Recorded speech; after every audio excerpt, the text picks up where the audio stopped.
দুপুরে খাওয়ার পরে আমরা কাছাকাছি কয়েকটা টুরিস্ট প্লেস দেখতে বেরোলাম।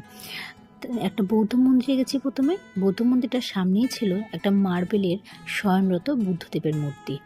তার পাশেই ছিল একটি লেডি বৌদ্ধ মন্দির। সেখানে যাওয়ার আগে বড় একটা গেট পড়েছিল, যার দুপাশে রয়েছে ড্রাগনের মূর্তি। মাঝপথে আরও বেশ কয়েকটা ছোটোখাটো বৌদ্ধ মন্দিরও পড়েছিল, দেখেছি সেগুলো।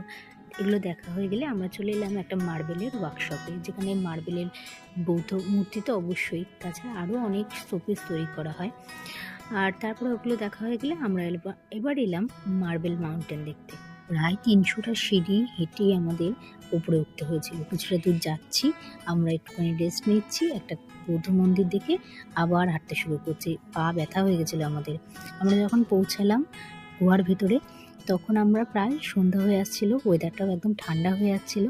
আর ওখানে কি সুন্দর একটা বৌদ্ধ মূর্তি ছিল জানেন না। ওগুলো দেখে রাত্রে ডিনার করে